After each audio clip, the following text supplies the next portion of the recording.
Bienvenue chers élèves dans cette nouvelle séquence qui concerne l'expression orale.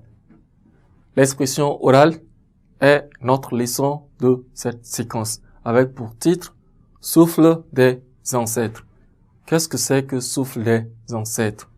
Eh bien, il faut retenir qu'à la fin de cette séquence de leçons, nous serions capables de citer les éléments sonores qui renvoient au souffle des ancêtres.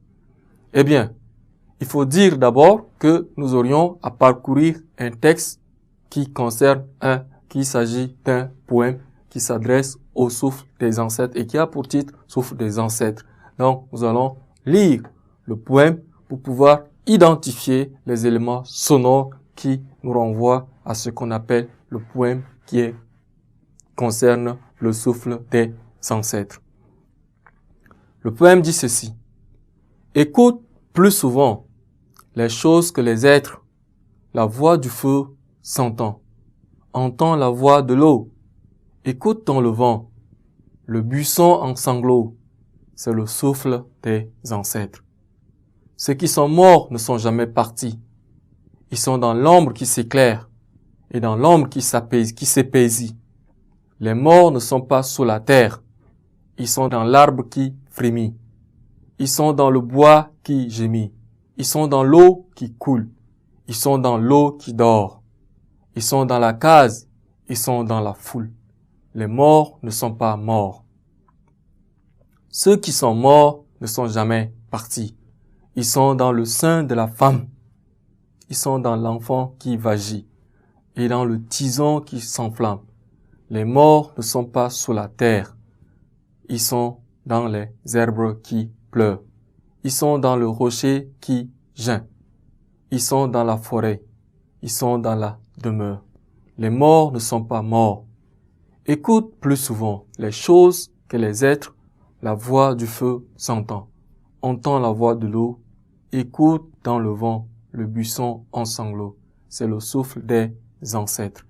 Le souffle des ancêtres est un poème qui est écrit par Birago Diop. Birago Diop est né en 1906 et est décédé en 1989. Il est un poète et un conteur sénégalais, auteur de célèbres contes Namadou Koumba en 1947 et d'un recueil de poèmes intitulé L'heure et lueur, édition Présence africaine.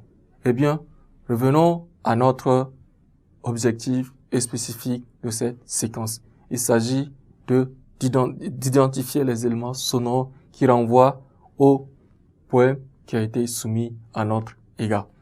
Plus haut, nous avions la terminaison sonore des vers qui sont les suivants. Ceux qui sont morts écoutent plus souvent. Nous avons un élément sonore qui va ensemble avec la voix du feu s'entend, écoute dans le vent. Nous avions également les choses que les êtres, le buisson, les choses que les êtres, c'est le souffle des ancêtres. Ceux qui sont morts ne sont jamais partis. Nous avons également et dans l'ombre qui s'épaissit.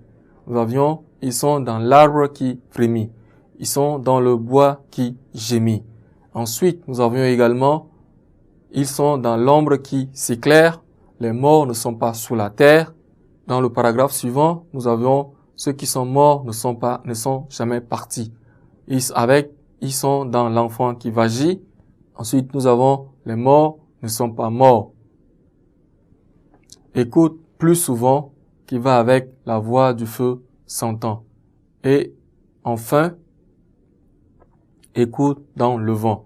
Et à la fin de ces éléments sonores, nous pourrions ajouter entends la voix de l'eau, le buisson en sanglots. C'est cela les éléments sonores que nous pourrions retenir de ce poème pour attribuer au texte ou bien au poème qui figure dans cette séquence.